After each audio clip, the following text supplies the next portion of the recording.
Today, we're doing something a bit different. We're diving into a really potent set of sources. It's basically this viral motivational piece that really, it throws down a challenge. It does. It promises these 20 sort of non-negotiable principles, the goal, to help you build a life defined by, freedom, success, the things people dream of. And the source material itself, it kicks off with this really stark question for you, the listener. Am I really living or am I just existing? Exactly. So our mission today is to sift through this material.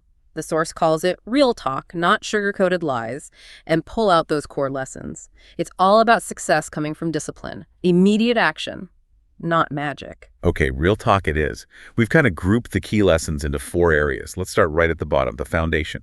Time and responsibility. What's the source's big, maybe even shocking take on time?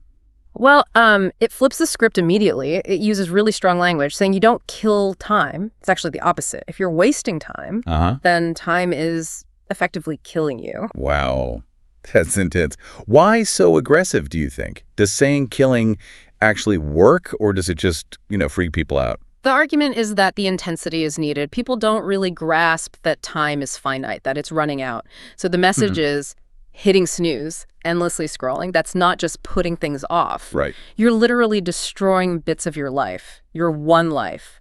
Time doesn't give you a do-over. Okay. So from that pretty stark warning, how does it pivot to something, actionable? What can you do? It demands action you can measure.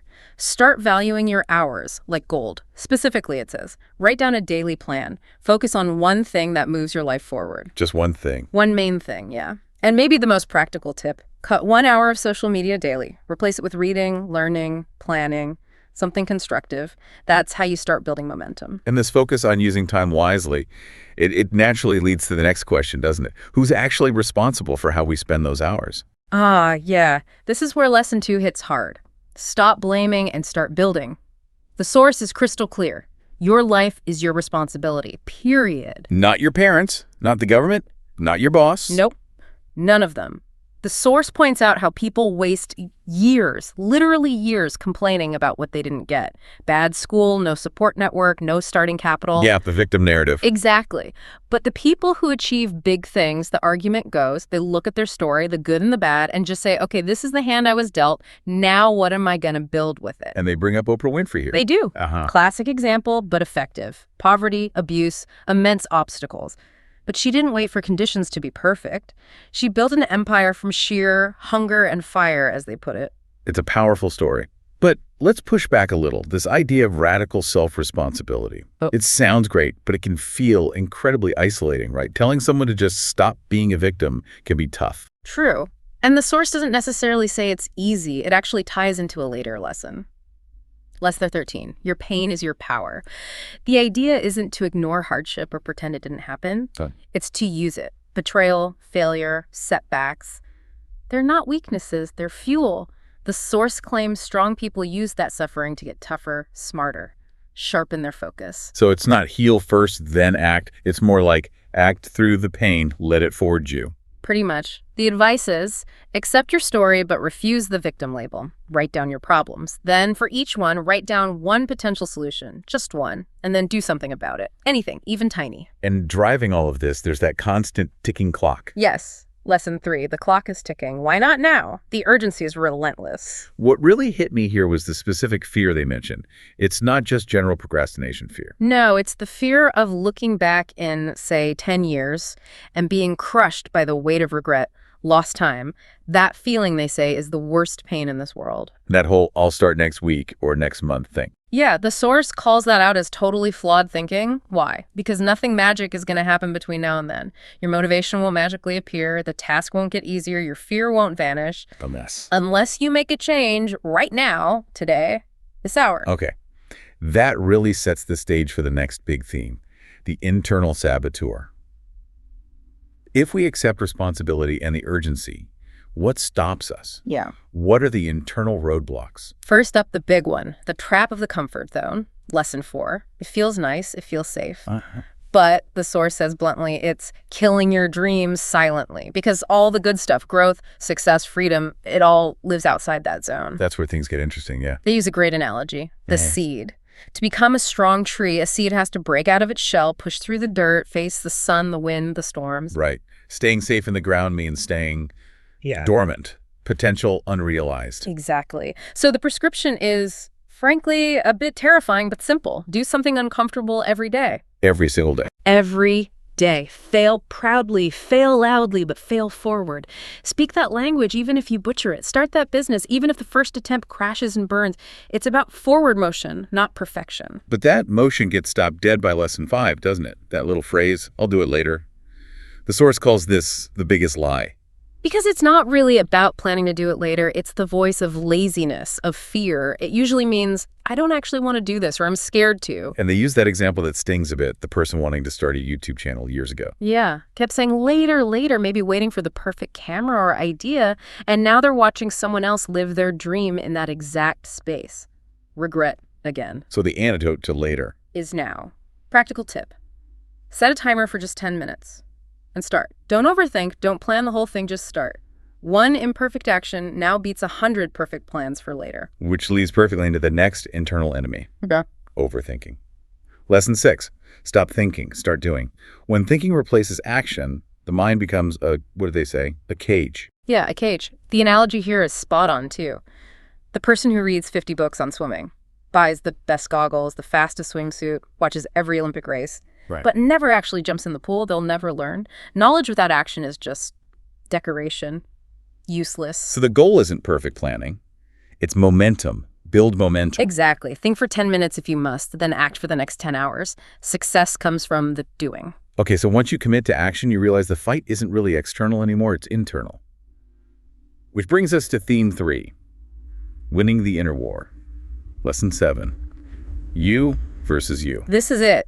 The real enemy isn't out there. It's the lazy, tired, comfort-seeking, average version of yourself. That's the battle you fight every single day. And they use that famous two wolves analogy. Mm-hmm. The lazy, negative wolf and the strong, hungry, disciplined wolf. And the one you feed. It's the one that gets stronger. Simple but profound. So the solution isn't some grand gesture. It's incremental. You starve the lazy wolf by killing those small, bad habits. And you feed the strong wolf by celebrating tiny wins against your weaker self. That repetition changes your identity over time. But doing that day in, day out requires lesson 8, the power of willpower. And here the source says something challenging. Feelings are liars.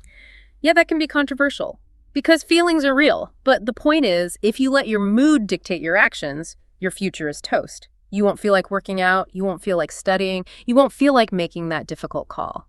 So you can't rely on feeling motivated. Exactly. Discipline has to kick in when motivation takes a day off. Willpower, they argue, is like a muscle. It needs training. How do they suggest training it? Through practice and resistance, like trying to stop using your phone after 10 p.m. the first night. You'll probably fail. Second night, maybe fail again. But you keep trying. Each attempt strengthens that discipline muscle. Eventually, the habit comes under control. It's about repetition, not instant success. Okay. And while you're waging this internal war, strengthening your willpower, there's another huge trap. Lesson 9, comparison is killing you. Oh, this one is massive today, isn't it? We're constantly bombarded with other people's curated lives. And the insight here is crucial.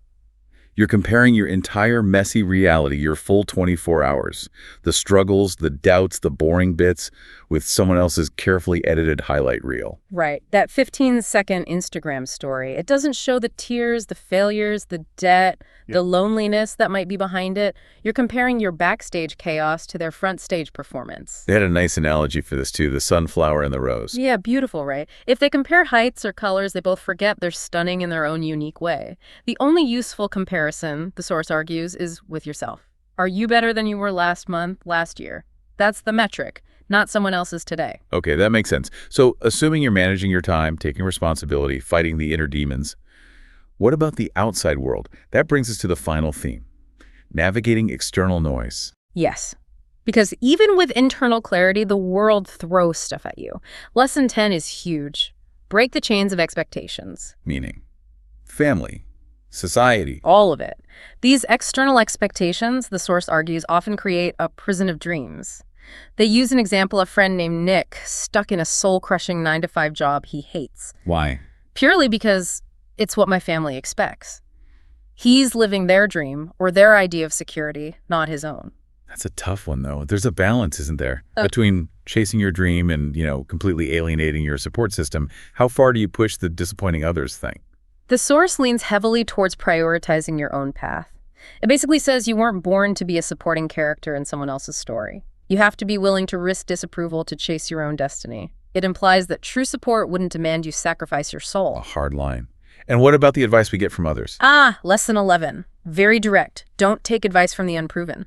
The internet, even our friends sometimes, are full of opinions, noise, but not necessarily experience. If you want to get rich. Don't ask your friend who's always broke for financial advice. It sounds obvious, but we do it all the time. So the rule is? Ask yourself, has this person actually achieved the thing I want to achieve? If the answer is no, be polite, listen maybe, but don't take the advice.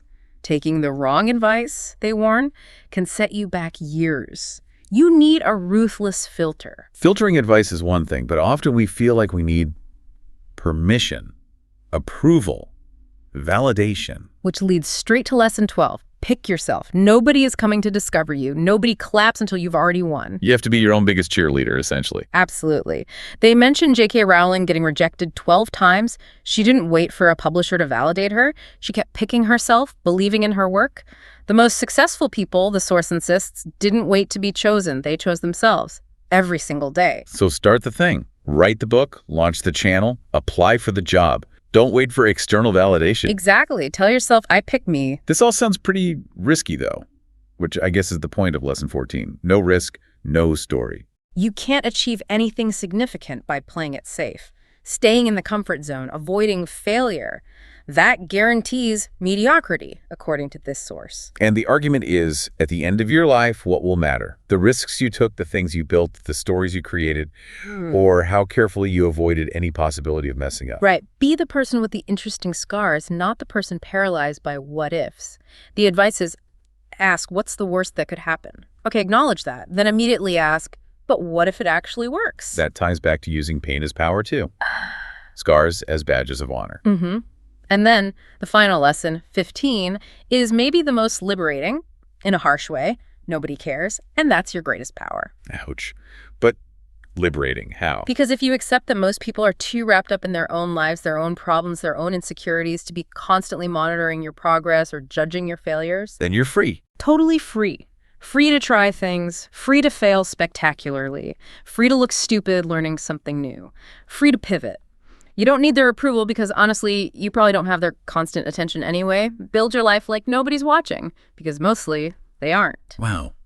Okay, so we've covered a lot. Time, responsibility, the inner battle, external noise. If you boil it all down, what's the absolute core message from these sources? I think it's this. Life demands performance, not just potential. Stop waiting for things to get easier or for the right time. Start demanding more from yourself. Right now, today. It's an intense message, but the source does end on a slightly softer note, doesn't it? Acknowledging the struggle. It does. It recognizes that maybe things are really tough for you right now. Money's tight, health isn't great, relationships are strained, get heavy. But then it offers this assurance. Everything will be okay. Which could sound like cheap platitude, but you're saying it's not. It's presented more as, trust the process. Trust your resilience. There is light at the end of the tunnel if you keep putting one foot in front of the other. If you keep walking, as they say. The only true failure is giving up the fight. Okay. So we've just unpacked these intense principles for action, for self-mastery. If you, listening right now, decide you're not a victim, that you want to be the artist of your own life, then the challenge is to make it real. To take one destructive habit and, as the source might say, burn it to the ground today. So the final question for you is, what single small habit, hitting snooze, endless scrolling, that specific procrastination tactic, what one thing will you eliminate starting now to begin creating that new powerful version of yourself? that answer, that's your first step.